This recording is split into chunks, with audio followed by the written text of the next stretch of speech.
The monitoring and controlling process remains at the center stage of project management because a project is monitored and controlled at every phase. To monitor and control my projects, I perform three major activities. First, I capture performance data and monitor performance. Then, I report status, progress, and forecast to the project sponsor and stakeholders. And lastly, I take corrective actions and implement changes during the project's life cycle. The monitoring and control becomes more prominent in the execution process. Let's explore how. When a project is in the execution stage, I monitor and control it on a daily basis.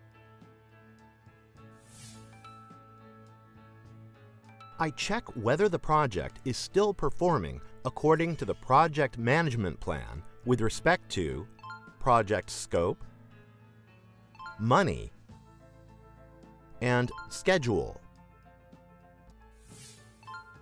Sorry for interrupting, Steve, but you mean that essentially you check whether the project is still on track to deliver what the team has committed. Am I right? Yes, you are right.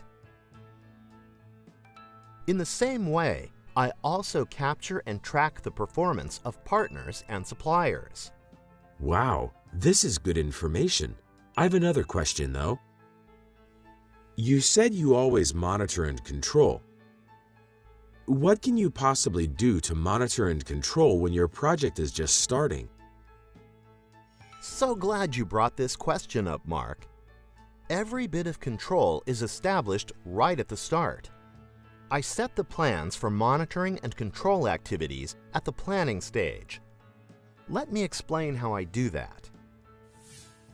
At the end of the planning process, I ensure that I have a performance monitoring system in place for monitoring and controlling the project.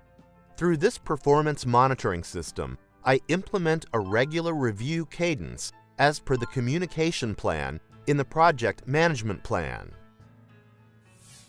During execution, I use the performance monitoring system and the review cadence defined in the project management plan to test and review project deliverables. I also verify that the deliverables do indeed meet the project scope, requirements, and quality. Okay, so when I monitor and control, what if there is a hiccup or the project is going off track? That's when you need to take corrective actions and bring your project back on track. One of the corrective actions is that you can change the scope or improve project results. Additionally, you can regularly assess project risks and mitigating actions defined to address those risks. This will help you in identifying new risks as well. Do you see how monitoring and controlling plays an important role in project management, Mark? Yes, Steve. Now I know that I need to plan how to monitor and control my projects right at the planning stage.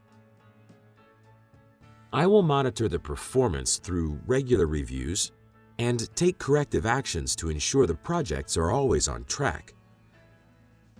That's great. Let's now quickly talk about the closing process.